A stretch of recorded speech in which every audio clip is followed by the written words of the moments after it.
الرحمن الرحيم. الحمد لله القوي المتين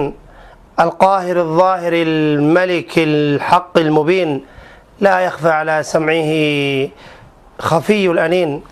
ولا يعزب عن بصره حركات الجنين. اللهم صل وسلم وبارك على محمد المصطفى على جميع المرسلين، المنصور ببدر بالملائكة المنزلين، صلى الله عليه وعلى آله وأصحابه والتابعين لهم بإحسان إلى يوم الدين وسلم تسليما كثيرا. أما بعد، walaalayaal daawadayaal, asalaamu calaykum waraxmat ullaahi tacaala wabarakaatuh. xalaqadii 18aad baynu caawa maraynaa barnaamijkeennii ramadaan kariim. caawa waxaan jeclahay inaynu bal ka sheekayno khaswaddii ama dagaalkii beder. dagaalkaa beder wuxuu dhacay bisha ramadaan, markaa caawana insha allah waxaan ka sheekayn doonaa khaswadda beder. habeen dambana haddaan noolahay waxaan ka sheekayn doonaa khaswadda fatxu maka, waayo labada khaswadood baa ugu muhiimsanaa khaswadihii nebigu calayhi salaatu wasalaam ramadaan uu galay. khaswadda beder waxaa loo yaqaanaa yowmulfurqaan, waayo ilaahay subxaanahu watacaala xaqii iyo baatilkii, muslimkii iyo gaaladii buu ilaahay subxana watacaala maalintaa kala weeciyey, ayuu tafriiq u kala sameeyey, u kala cadeeyey. alxaq walbaatil buu ilaahay subxaana watacaala ku kala cadeeyey. ilahina subxana watacaala wuxuu u gargaaray muslimiintii ilaahay subxaana watacaala ka baqanaysay ee saxaabada ahayd. khaswaddaasi walaalayaal waxay dhacday khaswad badr alkubraa. kulli sheekadeeda waa haysaan oo waa dhegaysateen, laakiin waynu ku celinaynaa insha allah. waxay dhacday sanadkii labaad ee hijriyada ahayd ayay khaswadaasi dhacday. walaalayaal sababtay khaswadaasi u dhacdayna waxa weeyaan abu sufyaan ibnu xarb oo raggii qamaamiirtii waaweynaa ee beriga reer quraysh ahaa intaanu islaamin radia allahu canh, ayaa abu sufyaan baa wuxuu soo baxay shaam. safar buu soo galay shaam. marka shaam buu safarkii isagoo ka wada wuxuu soo socday maka,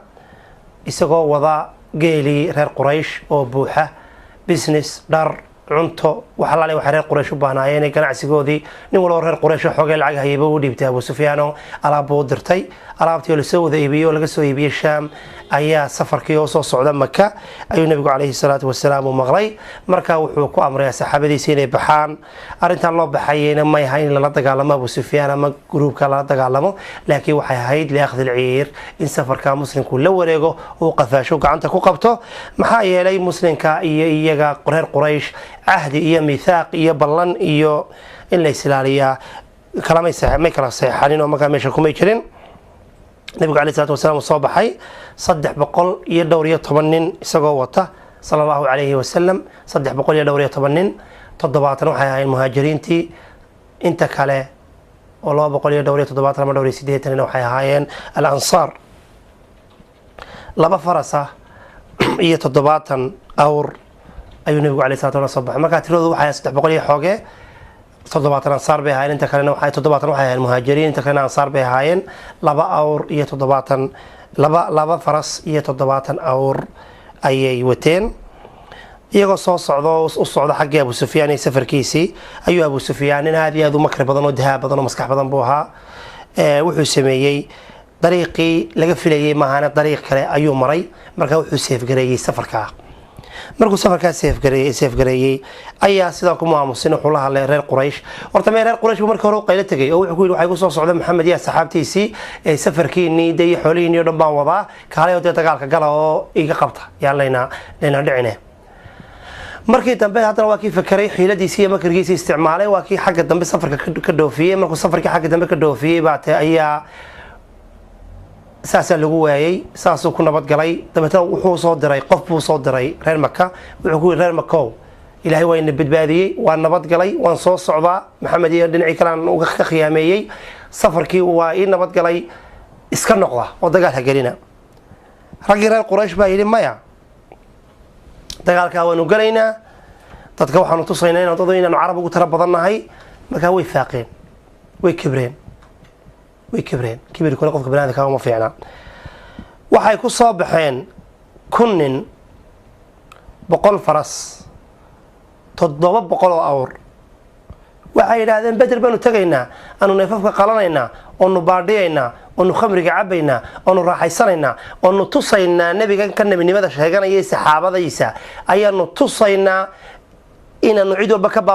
super power inaanu nahay oo cid inaga xoog weyneyn, si aan cid dambe noogu saqajaamin safar ilaanu leenahay waxaanu leenahay si aan cid dib dambe agteeda imanin. ثلاثة أيام من الشوقي ذبائحنا طعام خمر كانوا نعبد دونا بين هذين وكاسن بارك كل دونا النبي عليه الصلاة والسلام مركو قاعدين رير قريشين الصباحين وحو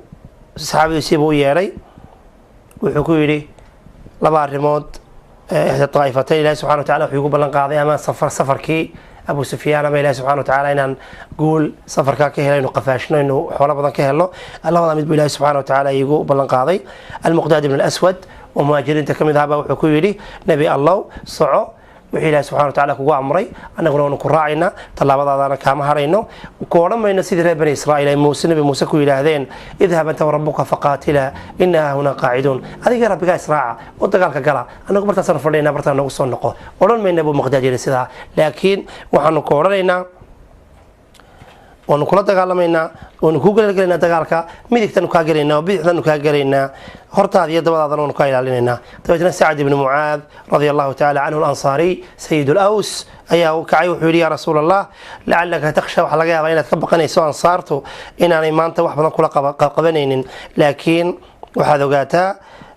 waanu ku gargaari waananu ku caawini qofka doonto xiriiri ka doonto go waxa doonto samee xoolahayga inta doonto ka qaado inta doonto go inta doonto isku kab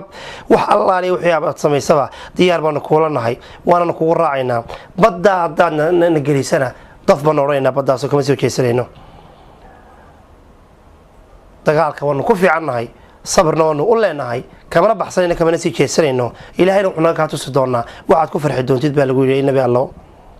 النبي عليه الصلاة والسلام مركو صارت هذا الكودي مغلي مهاجرين هذا الكودي مغلي نية داودك عليه الصلاة والسلام سيروا وابشروا بويري نقاشية وكبوا شاريستا إلهي سبحانه وتعالى كاسويقة تصيا رقد مشهدو ذي قبورتو ذي هل كاسان كارك يا أبوي النبي عليه الصلاة والسلام ميل بدرك تيدا هو بيهدن عام في عينين كحكتا حاجة دنبك حكتا أيو فريستي من صحابة كم ذها ولو نشري المنذر الحباب ابن المنذر الحباب ابن المنذر ابن عمرو ابن جموح أيكون النبي الله meeshan aad nafariisay ma ilaahay subhanahu wa ta'ala kugu amrayba mise waa dagaalka iyada maskaxdiisa iyo teknikiisa markaas uu yiri ilaahay kugu amrine waa teknika dagaalka buu yiri ya al-habab ibn mundhir wuxuu yiri nabi allah dhinacayna istaagin xagga kale biyaha aynu ka istaagno aynu dabeetana dhinac xaggooda kale waxa ka xiga aynu dumino dhinacayna aynu hoosta ku samaysana meel yaro barkado kala ah biyo inaga aynu soo shubmaan aynu cabno iyagu biyaha hawaayaan walka on ha ku dilo markaa uu ku aqbalay waanu duceeyay nabigu calayhi salaatu wasalaam saxaabiga habeenka roob aad u weyn baa daay roobkaasi muslimiinta naxariis iyo kalgacayl iyo raxmad oo dhulkii ciidii buu adkeeyay oo dhulkii buu hagaajiyay oo uu barwaaqeeyay roobkaasi gaaladiina ama reer qurayshna wuxuu ku noqday dhoobo wuxuu ku noqday dhiiqo wuxuu ku noqday ciriiri ayuu ku noqday roobkaasi roob naxariis baa muslimka naxariis buu noqday gaaladana عقوبة من الله أي سبحانه وتعالى وكن نقضي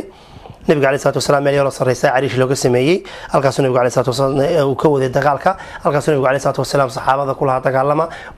والكه كان كوهي صلى الله عليه وسلم وأنا أركي يا أبوي رقد مشهدوده ماشى أي كل مريان وأنا إيم مقطع غير ذوذو وأنا إيم مقطع مشهدوده وأنا إيم مقطع جوش إلى الله سبحانه وتعالى وإننا نسين دونه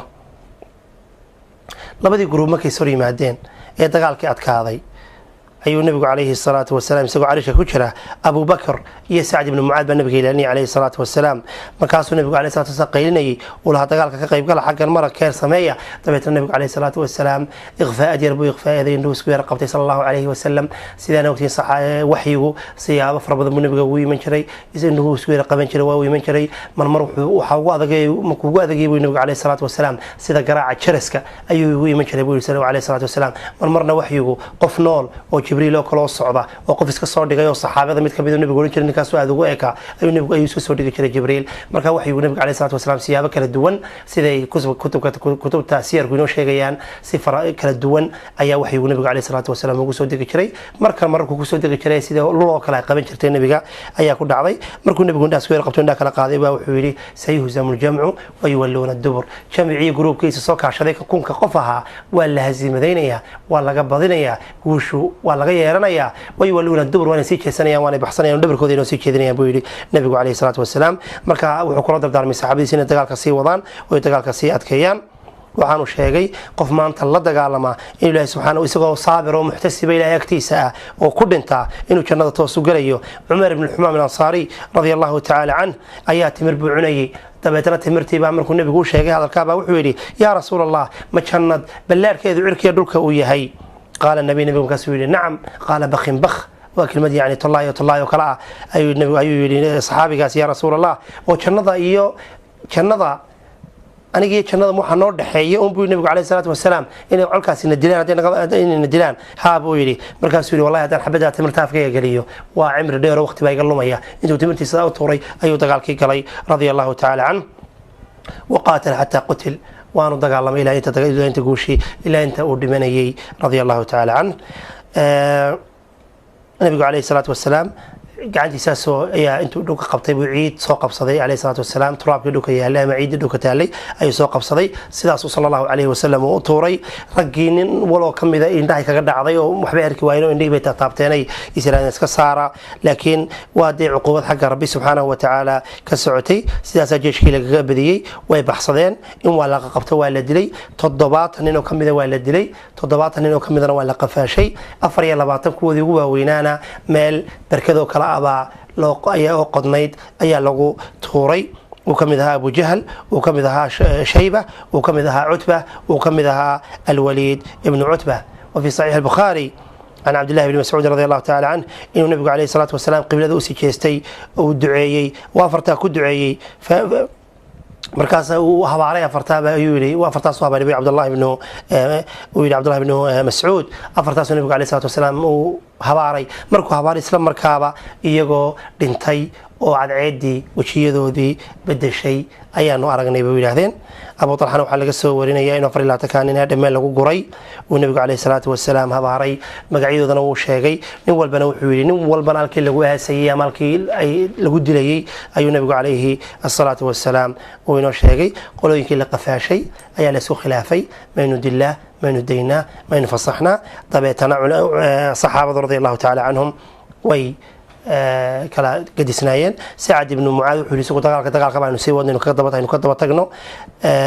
waana dagaalkii ugu horeeyay aynu gaala la galay waxaan doonaynaa in xoog aanu muujino Umar ibn Khattab ilaa la ka noqday wuxuu yiri aynu qabanayno koob kaga siino Abu Bakr baa inta ka xikmad badnaa radiyallahu ta'ala anhu waxa uu yiri ya rasuulallah rasuulki Allah hum banu al-ammi wal ashira wa ilmaadaradeen wa tulkeen wa qabiilkeen waxaan aniga ila tahay in qof walba kamida furitaan laga qaado oo inuu wax qof waliba qoortiisa wax ku furto dabeetana waxa la sheegay 1000 dirham inta u dhaxaysay qofkii isku furanayay qolooyinka bari waxa isku furteen in carruurta reer Madiina ay baraan akhriska iyo qoritaanka qolooyinka bad nabiga kaleey salaatu wasalaam sharkooda farabadnaa iyo dhibaatadooda iyo munaafiqnimadooda uu dilay kaleey salaatu wasalaam qolooyin kamida nabiga kaleey salaatu wasalaam uu iska sii daayo fasaxay maslaxada islaamka uu isagu ogyahay nabiga kaleey salaatu wasalaam hawadeed qolooyina wuxuu kaga bedeshay qolooyin ay Quraysh bariga hore ka qafaashtay nabiga ama ay gacanta ku hayeen jeelashooda ayaa laga bedeshay qolooyinka marka group waliba sibu sheekadiisu ay ahayd isku mid marnaba may ahayn غزوة غزوة بدر ولا ريال إلى سبحانه وتعالى وحولي كم من فئة قليلة غلبت فئة كثيرة بإذن الله فئة يروك وبنا ترير أي كبد يصير جوش كهالشيء فئة فربضا آياتك لوحي سبحانه وتعالى فئة تقاتل في سبيل الله وأخرى كافرة ولا بجروب الله سبحانه وتعالى جروب الله سبحانه وتعالى درت هي سبيل كيسية ودي يدرك يسيب ودقال مسا جروب كنا ولا ريال وحود دقال ما يا قال نمو وحود دقال ما الله سبحانه وتعالى درك يسين لجوا عضو وحود دقال ما يدك إنه فتنة وحمان بحذو كابورو وحود دقال ما يكبر reer Quraysh markii lagu yiri safarkiina Abu Sufyaan uu idin nabad galiyay inay iska noqdaan bay ahayd ma ay noqonin way kibreen waana inuu tagnaa bay ilaahdeen Badr anu dabab shidna anu baadhina anu khamriga cabna anu neefaf qallah anu dumarka la tumanano la ka sinaysana anu tusnaa bay ilaahdeen carabta wax marka kibirkaas ay iyagu laftirkooda maalinta u dagaalamayeen halka waxyaalaha inooga caday ugu waaweyn waxa kamid ah walaalayaal tiradu inaanay qiimo badan lahayn laakiin iimaanka Ilaahay subhanahu wa ta'ala iyo rumaynta nabigiisa alayhi salaatu wasalaam inay wax walba ka qiimo badan tahay ay wax walba ka abaalmarin fiican tahay ay qofka inta raad ka raaca Ilaahay subhanahu wa ta'ala inuu walaagtiisa ka helaya laakiin amar walba tiraahid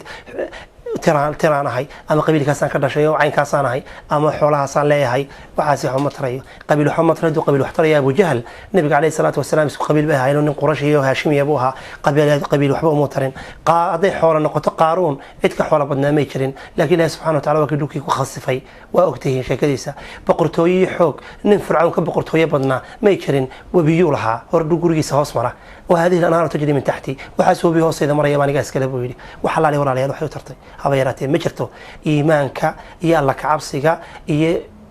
استقامة على طريق الحق أي ما قفك بنادك وحواه كبر يحما كان أنا هاي كان أنا هاي كان صمينيا فإذا قفك بنادك ومله ليس الفتى من قال كان أبي إن الفتى من قال ها أنا ذا نقول لا يردي ما هك يراضى باي وحانشري تركي وحانشري قبل كي وحانشري ووحى